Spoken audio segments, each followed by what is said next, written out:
Welcome to the Dig Endurance Podcast, where we are all about digging deep and discovering the power of emotional resilience. I'm Aaron, and I'm joined by my brother, Sean. As endurance athletes and business owners, we have learned a thing or two about facing and overcoming adversity. We are here to share inspiring stories from our guests that will help you to find that inner strength when you feel like you are running on empty. Are you ready? Let's dig in. All right, we're here. Dig Endurance Podcast. We've got Scott. We've got Cade. We've got Martin and Aaron. And we're all high as a kite because we just went to Ironman Santa Cruz and kicked some serious ass. Let's hear about it. Let's talk about it. My Scott, ass got kicked. I'm going to say that I was the one taking a beating. That's how I'll start. How did it start? How did this whole idea start? What happened? We'll recap that. What did happen? Cade, you tell him what happened. So we have a mutual buddy, Connor Moulton, and we had heard through the grapevine that he had done an Ironman or two, and we end up bringing him on our podcast, and he's like, dude, can my coach, Sean, can he tag along? Like, it'd be great. And we're like, bro, absolutely.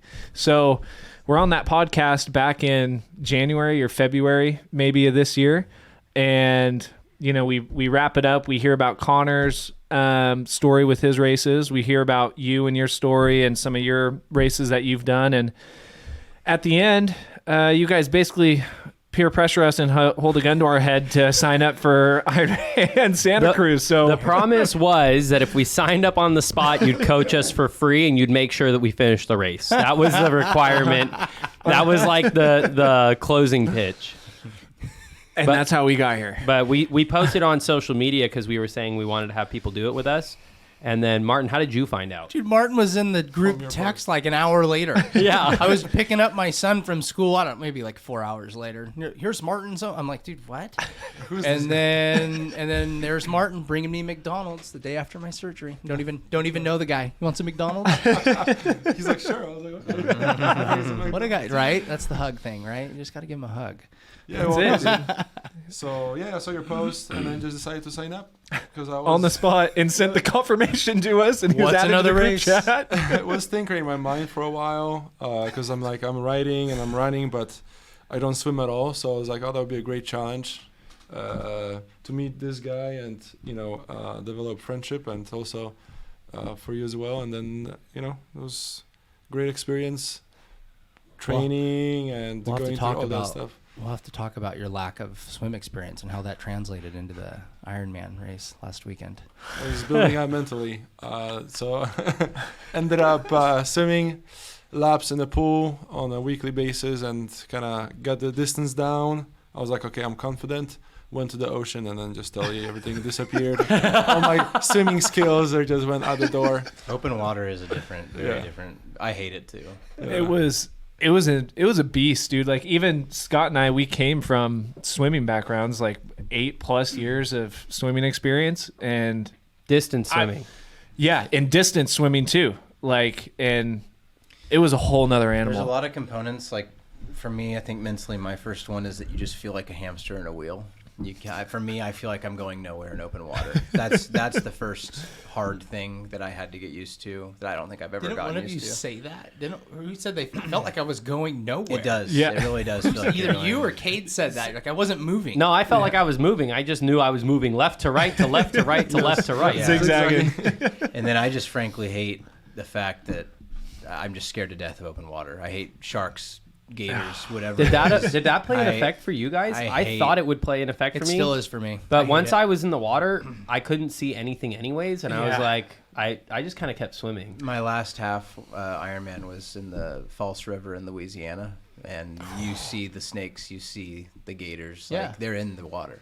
But like there's 100+ people, and you're just banking on like Florida was the same way. They're I saw it. scared. No They're more. swimming. They're Gators. more. I'm They're like, more why are scared we of me swimming? or whatever. And I feel like I'd be way more scared about a gator river than the ocean, dude. I'd rather be in the ocean. I legit, Straight up, for I'd sure. rather be in the ocean.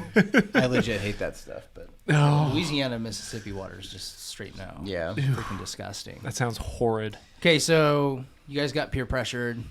Whatever. You guys wanted to Wait, do how it. did Martin? How did you guys meet? How did you guys all know each other? We met through this. Oh, you didn't even We know knew each other we knew each before? other through real estate events. Oh, through real Yeah, estate. real Oh, okay, estate. okay. Like acquaintance level. Gotcha. Yes. They know who each other are. Gotcha. And Martin just was Exactly. like, if they're all best friends forever in 5 minutes, I'm going to be best friends. That's right. So let's do this. It was funny because your text, like your DM, wasn't anything except the screenshot of the receipt plus I'm in, and I'm like, bro, what? Like, I met you like 3 times in my life, but now like you're in it, so you're in it. And I was So like, send fucking me your cool. phone number. I'm adding you to this group chat, which was very inappropriately named and not professional. And Martin just Wasn't gets by me. With Sean? no, it wasn't Sean's doing. Oh, the original. The group. original OG. group. Probably Connor then. It was Connor or probably Ryan Connor. Camp. Definitely. Yeah, Connor. it was probably He had a Connor. bad word in there. Yeah, no. Yeah, after I saw that name, I was like, what I got myself into. It's the best experience of your life. Ever. Yeah. All right, That's so good, that's so good. let's keep going. So we get you guys in. We're all signed up.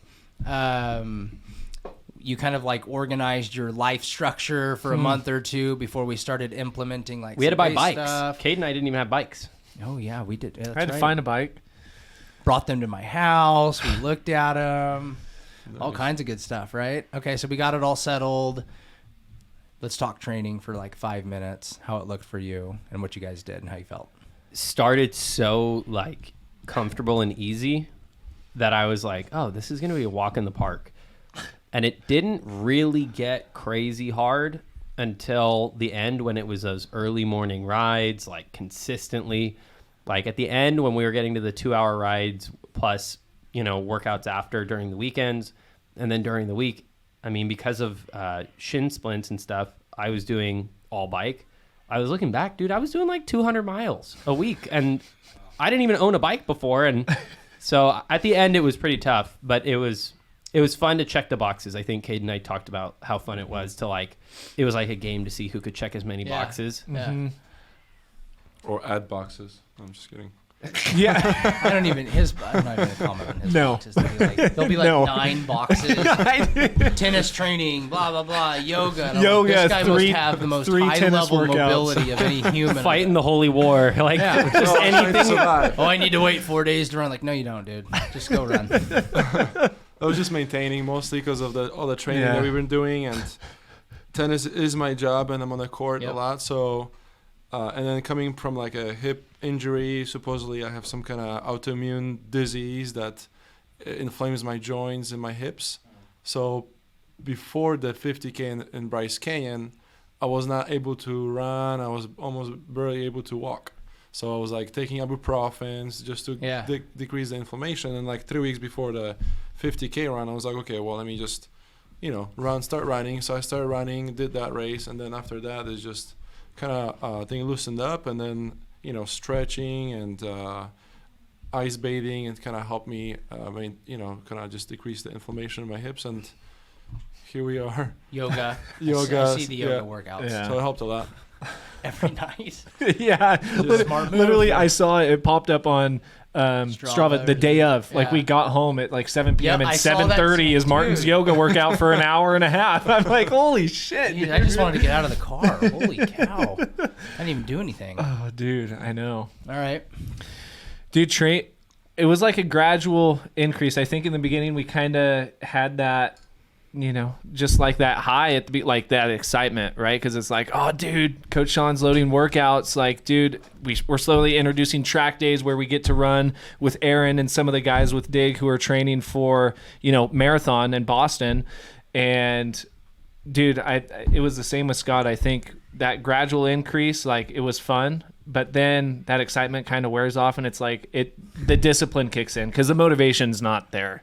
The motivation was not there at all, and the discipline was, dude, like we got the boxes to check. If we don't check the boxes, coach is gonna know, and not only is coach gonna know, but I'm gonna find out what happens if I don't check the boxes on race day. It's pretty fun when the track workout's 45 minutes and then they turn into 2-hour with the track swim workouts. after, and Yeah.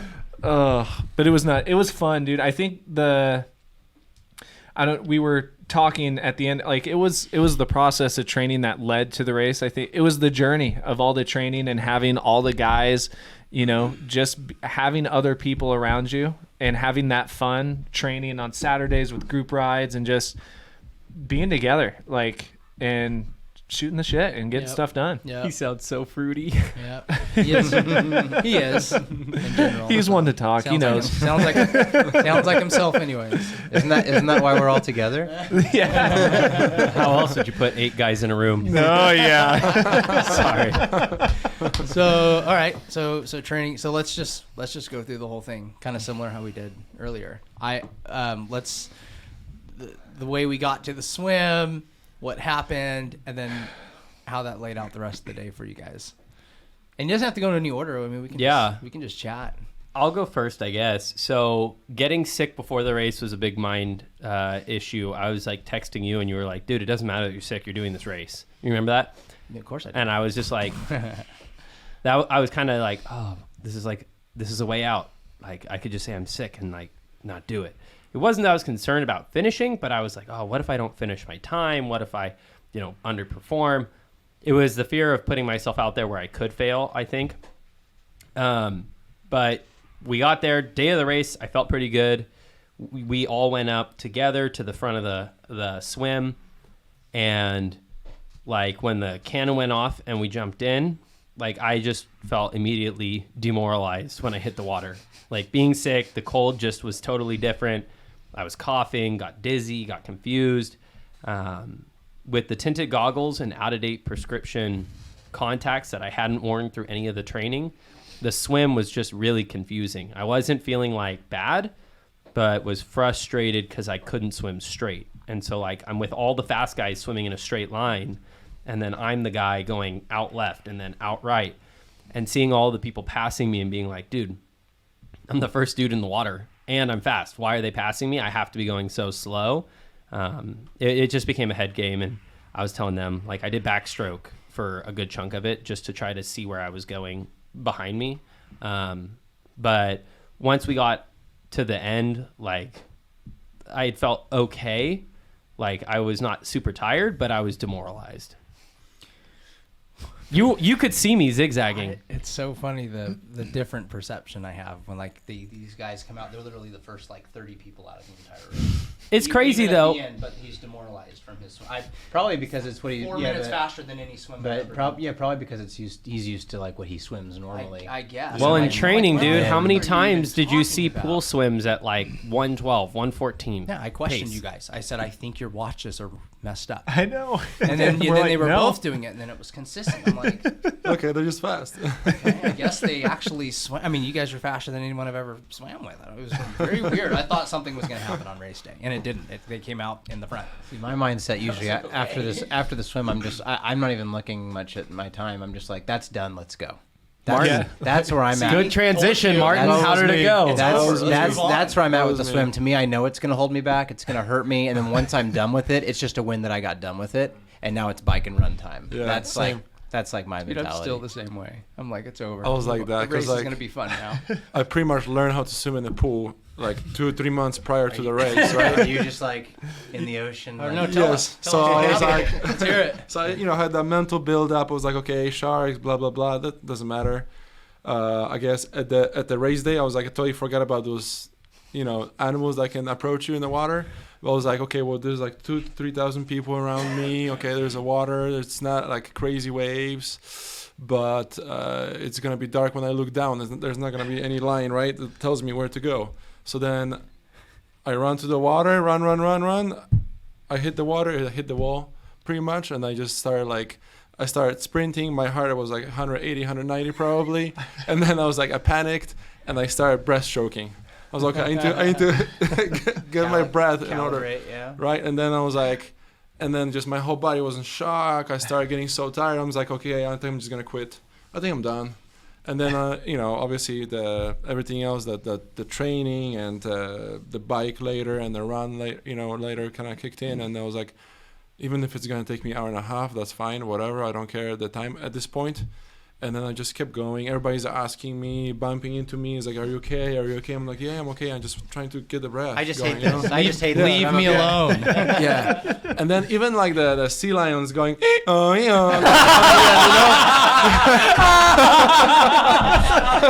Was that a donkey? I didn't hear that. What was it? something like that. Did not bother me, right? Did you see the picture of the seals? I didn't know there were seals like that. They were everywhere. All Yeah, around they were in you the guys. water. I had no idea. I thought they were chilling on the underneath the They were everywhere. boardwalk, right? All But they're like in the around you. water. Bro, So they I'm felt glad bad I for didn't me. know They that knew I were in the was water. disabled. They were like, look at that one. He swims weird. Oh my god. Yeah, kind of got, and then I got around the boardwalk, checked my time, like 25 minutes. Huh. It was actually not that bad with the breaststroke. And I was like, okay, I just have one straight left. So I was like, okay. I just kind of kept going. And so, Yeah, that's how my swims kind of Yep. work. Cade crushed the swim. yeah, he Dude, was the beast. So starting out, I did exactly what you told us not to do. So Sean, we were all getting ready. We were all lining up, and Sean half the time, no, like 90% of the time, I can't tell whether you're being serious or sarcastic until it finally clicks for me a couple seconds later. So Sean goes, yeah, dude. All right. So here's how you guys are gonna approach it. You're gonna spend the first 20 minutes going balls to the wall, go out on the swim, and you're gonna get it done. And so then he's like, dude, no, absolutely not. You're not going to do that. But that's exactly what I did for it wasn't 20 minutes, but it was like the first 5 to 10 minutes. And I could tell I immediately got gassed. And that's when I was like, dude, I had to tell myself exactly like you said, like, just get in a groove, just treat the swim, get in a groove and just go. So after going balls to the wall, I'm out of breath and I'm like, okay, I just got to slow my heart rate down and get in a groove. So it took a little bit to do that. But after I got in the groove, I felt freaking good. It was a good swim. The time would reflect that feeling. So. It was cool. I enjoyed it. Cade was one of the seals making fun of me and Martin. That's exactly. He had time to go on the side and just like. He was sitting over there. All right, so we move on. Transition, then what? Bike. Let's talk about the bike. How'd that work out? Did training work out for you guys? What were the benefits? What happened? Somebody else lead it off. Dude, well, bike, like you said earlier in the earlier pod today, like our training was very bike heavy. And so going in, I was thinking the bike was I was going to feel better at my best on the swim and the run compared to the bike. But it was so weird, dude. Like in the moment, transition, hop on the bike. It feels good to, start getting some wind and start drying yourself off because you're freaking soaked from the swim. But dude, the bike, I felt the best on the bike I had been throughout all of training. Like I felt prepared, and I think all of our training and how the program was structured, it reflected how I felt on the bike. I think there was only a period of time, which we were talking about. It was a big loop, right? So 56 miles, you got 28 miles out and 28 back. We were 23 miles in, and there were those last 5 miles on the first half where the wind just started going absolutely bonkers. And that was like probably the most miserable part of the bike. I was like, dude, I just felt so good these first 23 miles. Like I'm in a freaking groove, like I'm ready to go. And then the wind, like worse than any wind we had in train, like the wind was freaking horrible, dude. And I started getting miserable. But overall, the bike, I was happy with how I felt on the bike and overall bike performance. I think towards the end, obviously getting a little bit of fatigue with, your ass starting to hurt and, your back starting to hurt a little bit. But the bike overall feeling pretty solid too. Trained in, ready to go. Yeah. Same, kind of similar. I was actually going into the bike. I was concerned that like I wasted so much energy on the swim in the 45 minutes, and that was not the plan at all. We just took like cruise, take my time, and then just push hard on the ride and the run. But it happened. So then I was just kind of pushing throughout the whole ride. And my goal before was like, okay, well at least I want to at least hit the 20 mile per average, per hour average on the end of the ride. And then I felt like kind of was slowing down on the end after like say 35 miles in. I was like, it was harder to push at those hills. I'm looking at those hills like, I'm already sick of them. I don't want to climb it anymore. But then finished the ride, and then it happened that it was 20 miles an hour average speed. So I was like, okay, well, that's decent. Locked and loaded, got my rifle out and looked for Scott for the rest of the day. That's right. Let's go hunting. Yeah. No, coming out of the swim was pretty demoralized. Right when I got on the bike, I realized I had to pee. Like literally it was an immediate, like I have to pee. And so went the first 20 miles, just a lot of just complaining. Oh, this sucks. Getting passed by really fast people. Just like it was a lot of comparison. And then, like I told you guys, at the 20-mile mark, I got off and peed. And I was just like, why am I doing this? It's to have fun. It's to complete the race. It's, a whole bunch of stuff outside of that. Mental health, physical health, relationship with work, everything had to change. And it's changed. Now I'm just doing a race. Like, this is for fun. And when I got back on the bike, I had thought Martin had passed me. And so I was just like, screw it, let's go. So I got on the bike, started pumping. The way out, I only had my heart rate on my watch because I was just trying to stay at 130. That's where I knew I could be. And when I hit the turnaround mark, I started passing people. And I told you guys I was passing this dude.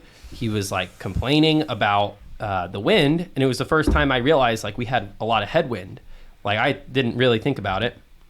And he was talking about how like, oh, we went 18 miles an hour down this hill. We're going 27 climbing it right now. And that's when I was like, I like switched on my watch and I was like, dude, I'm going 28 right now. And I was like, this is crazy.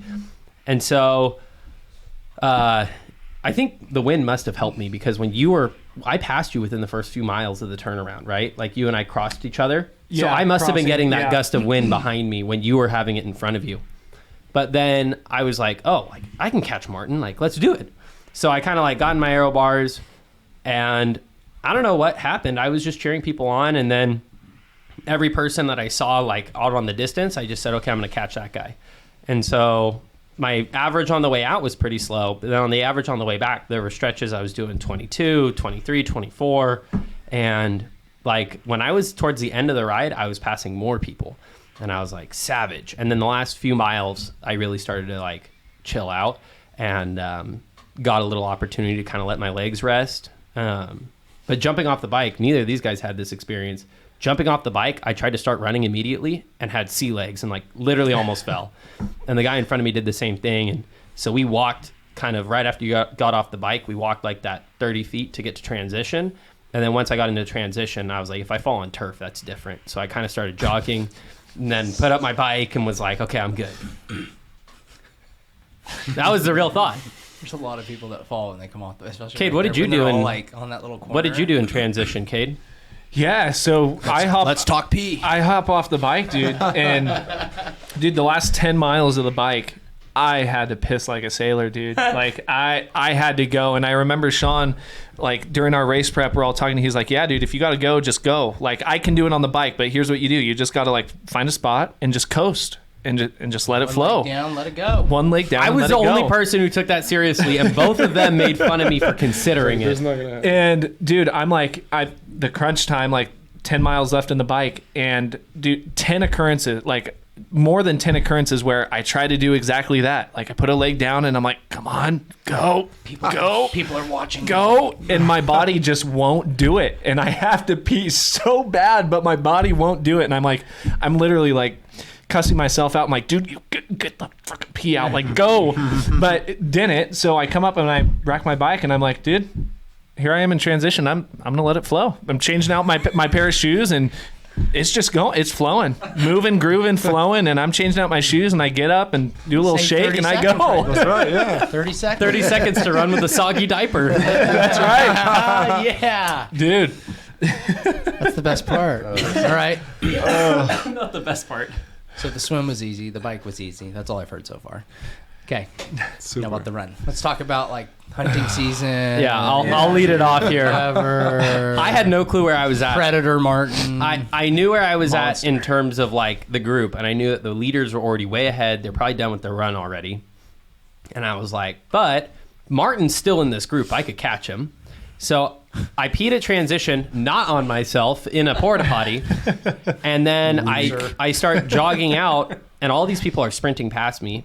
And that kind of gave me like I'm not going to let them pass me. And I was telling Sean, I was like, Sean, 9 minutes is too slow. And he's like, slow down. Like, go the pace. Like, trust me, be smart. And then, like, the last thing I thought to ask, I was like, dude, is Martin in front of me? And you and Brian, Cade's dad, and Kayla were all like, no, run. The whole run. Shouldn't have told him. I had it in my head that I was being chased by a big Polish man with a gun. And I was like running for my life so that this Polish man could not catch me. And I think it pushed me all the way through mile 10, where there were times I wanted to stop, but I was like, no, Martin is chasing me down on foot, and he is fast. So up and until then, I was feeling good. Well, it's funny because exactly like you were saying earlier, like there were points where we passed each other on the bike and we're yelling and cheering each other on. Then there was a point on the run. I don't know. You had to be maybe 7-8 miles in, and I was probably 3 miles in where that. It was right before the crossover turn, happened. so it was like 5.5. So yeah, something like that. And I passed Scott. We're screaming and hollering and cheering each other on. And then not too far later, I'm going, and then Martin. It's funny because Scott made a point earlier, like, dude, like Martin's always smiling, like always in training, dude. Like the dude's always in it, like he's just crushing it. But Martin, dude, he's got like this serious look on it. He's not smiling. He's not cheering. He's like, Cade, how far away is he? See? And freaking guilty, dude. You're freaking guilty. You're hunting him in. And I'm like, Martin, like he's literally right there, like go. And he's like, okay, good job. Like, and we just cheer each other on. Hey, and I knew I knew Martin was on the hunt, bro. After that, I knew he was on the hunt, dude. Yeah, going into the run from the bike, I almost cried because I was so happy the run is here. I was like, no, I can't believe it finally is here after all this stuff, So then my transition was like, I don't know, a minute and a half, maybe. I just changed the shoes, boom, boom, boom, dropped the helmet, then got out of the thing. I saw Scott, running out as I was coming down the bike. He's like, get me on the run, let's go. I was like, okay. I yelled that at you. I did, yes, huh? Yeah. I was like, come catch me, Martin. That's the shit talking me. I was like, I'll catch you. So then that's right. I got out. It was decent pace for about 3-4 miles. What was decent pace? Sub 6. Or sub 5. Or sub 7. Sub 7. 720 or something so like that. Not that fast. And then I got a big old cramp in my stomach. And I was like, just hunched down, running for like 2-3 miles. Slow down like maybe a 1 minute pace per hour. 6:47 pace for the first few miles. Not decent. Not could have been better. Decent. Not too bad. Decent. Not too bad. Yeah, and then and then the loop, the 3-mile loop, that was like on the dirt. That was like just suffering. I was like, okay, I don't see him. I called it the BMX track. Was I accurate? You were right. Yeah, I felt like I was this like little BMX rider, and you can't really pass people, and you're like going on these berms and stuff. I don't know. That's how I felt. I was expecting, to see Scott around the corner, but I never, saw him. And then on the way down, where like the loop meets, I saw Cade. And like he said, I asked him, where's Scott? I was like, okay, he's not too far. And then I just, sped up a little bit, got up to like 7.5 minutes per mile pace or something, and then eventually got him at mile 11. Mile 11. But going in, I was like, I hope I can catch him on the end so we can finish the race together, and that'll be kind of fun to with another teammate cross the finish line. But you're just running too slow. Yeah, he's too fast. That's all it was. I'm too fat. So humble. I got to him to 11, and then he just wanted to go. So I was like, okay, well, I can either slow down and finish with him, or I can just push the last 3 miles and just kind of like push it hard and be satisfied with the run. So I was like, okay, let me just push. Don't run with the slow guy. No, I got towards the end. Kayla and Peter were standing there, like I was telling you, like a quarter mile from the end, and I was just like still fighting with myself after Martin had passed, and was just like, dude, I missed my goal. Martin's ahead of me. I did well. I was happy. I enjoyed my race. Like just kind of cruise. And they were like screaming at me like, you need to run. And they were fighting with me, and then they just decided to run, and they're both slow. And so the fact that I couldn't keep up with them was like, no, I can't lose to them. And then some dude was like, you're only 200 yards out. And then running down the hill to the beach, I was like, just don't trip. Just don't trip. It's like a love-hate thing. It's like, this feels good, but I heard, so this doesn't feel good at the same time. Yeah. Well, and I was like they were screaming at me, and I was like, you guys have no clue what I'm going through. But at all. When I finished, it was surprising to be under 5:30, and it was cool, and Martin was still there. So that was a super, like, a cool feeling. That was fun. I was dead, though. Yeah. So all in all, dude, whoa. I want to give you a shout out. Hey, dude. Yeah, my run. Cade, thanks for coming to the podcast. We will see you guys next week. Cade. I didn't know we wanted Cade to share. Okay. Oh, Okay. Jeez. Okay, go. Let's hear it. Let's hear Hey. about the suffering, please. No, so I mean, mile 12 comes around, and I mean, I know these guys had already finished a while ahead, so you know, my motivation level's pretty low, other than just getting to the finish. Like, I didn't have in mind, like, dude, I'm gonna push like these last. No, I wasn't thinking that. I was like, dude, I'm just gonna get across and finish, dude. But then I don't even know where you came from, how you got there, but you pop up out of nowhere like a genie had just appeared out of the Does it have land. the angel wings, the And, halo. and all of a sudden he's right there running alongside me starting at mile 12, and he's like, I'm running this last mile with you, let's freaking go. And I was like, okay, let's freaking go. So the last mile from 12 to basically the finish line, Coach Sean is running it with me the last mile, and just freaking crushed it and powered through, and that was freaking awesome. So and getting across and finishing like that was dope. Did you guys enjoy the crowd? It was cool, Yeah. dude. It was a fun atmosphere. It was cool. For sure. There's a lot of people there, huh? Yeah, It there was were. freaking packed. Would you do it again? Yes. All right. Right after this, we'll sign Full up. one. I know we're already signed up for the full in April. Full I one, already know yes. that. Dude, mine's next week. Okay, so this is what I want to talk about. So let's be serious for once, you guys. Okay. For once, Mhm. Jeez Louise. The actual, like, you know, we do have people that listen in that maybe are scared to do something, even just a 5K, or I shouldn't say just a 5K, a 10K, half marathon, Ironmans, triathlons, whatever it is. What did you take away from this, aside from training and performance and that kind of stuff? Like, what did you take away from this that for your life, or anyone out there that maybe wants to do something like this that is considered a hobby or something you do on your spare time? How did it benefit you? How did it feel to like plan something out and literally carry out the plan? Like, what did you get out of it? Mentally, what did you get out of it? I've always said confidence comes from doing something you said you were going to do over a period of time. And I think self-confidence was pretty low when I had met you. We talked about it fairly frequently at the start, that like, look, the reason I'm doing this is because I'm trying to change a lot in my life going on. I think the reason why that conversation with myself when I was on the bike was so successful was because I could remember how I felt when I signed up for the race. And it wasn't despair, but it was like, it looked like a big hill to climb to go from where I was at to where I wanted to be. And in the 6 months of training, I mean, I made big changes in work. I made big changes in my physical fitness. I mean, I lost 50 plus pounds. I, got way better with like my relationship with Kayla. I think overall, like, doing something hard every day that was physically challenging started to become something that I could rely on, that like I didn't want to do like at the end almost any of the workouts. I never felt good. That was new, because throughout the beginning part it was like, oh, 30-minute run, I could do it and I'd feel good.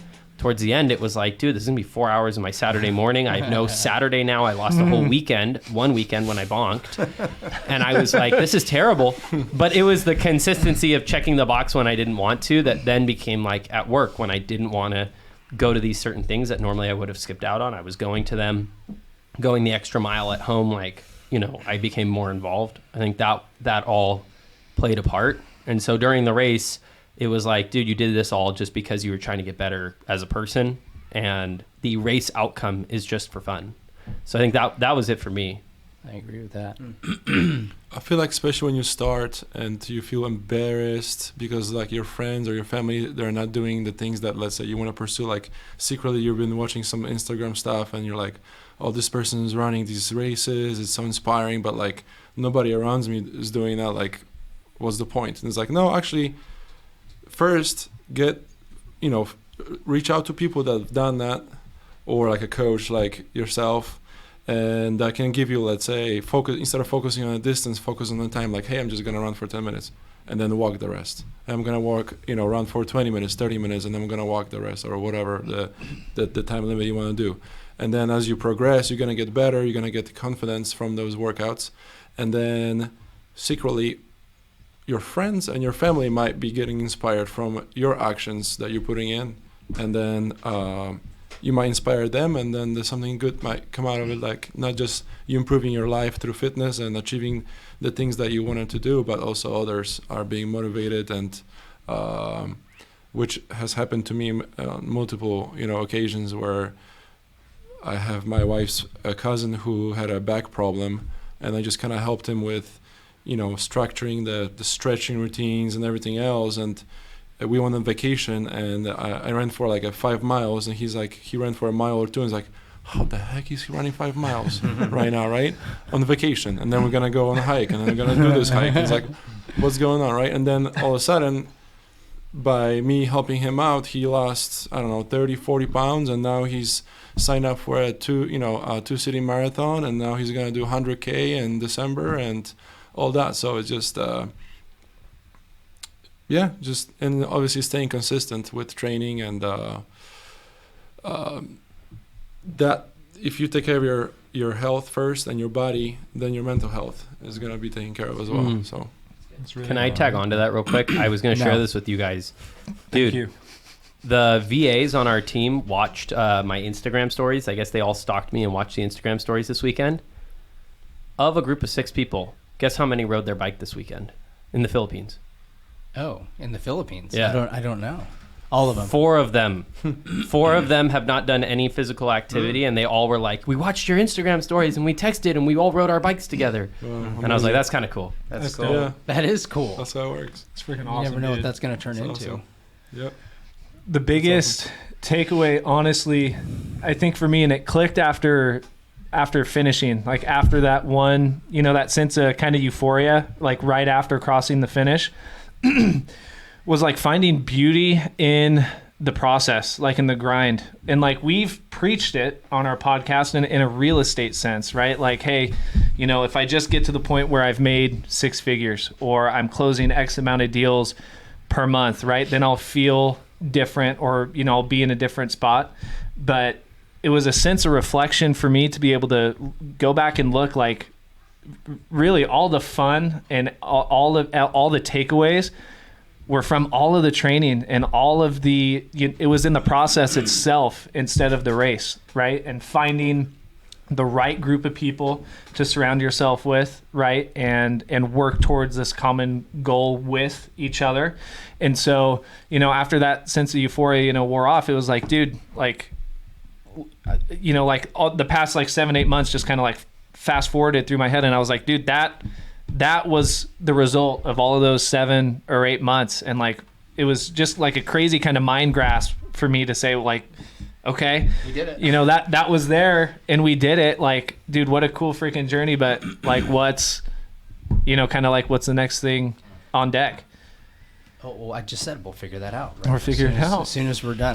My greatest thing, I told Megan this. I enjoy, besides, the training is great. It's fun. I've been doing this a long time. I enjoy it. I just am so passionate about it. Was sitting there like at the finish line, like when your families are taking a picture with you and you guys are all there. I'm not even there. I'm just watching it. It's just like, yeah. Like that whole family is experiencing this stuff. You and your wife are experiencing this. You know what I mean? That was the best. Like watching a totally external group of people that have nothing to do with me, that we've been working together through. Like, that was the best. That was the ultimate thing for me, because like, what's going to come of that from you guys doing it? Kind of like how you were just saying, right? From you guys doing that, what's going to come from that from you? Mm-hmm. A lot. People in Philippines, right?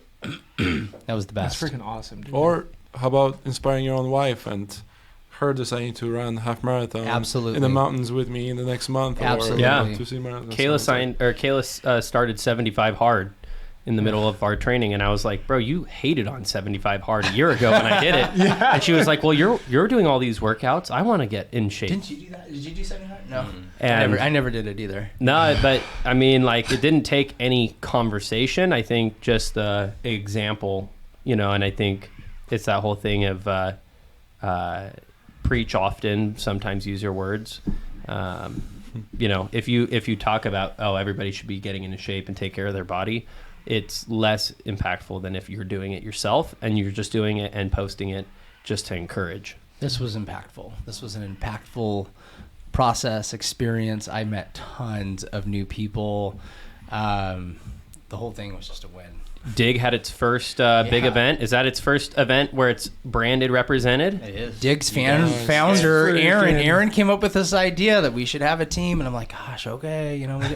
And it turns out to be like the greatest decision he's like ever, right? You know, and The so here we vision, are. the vision is It's fantastic.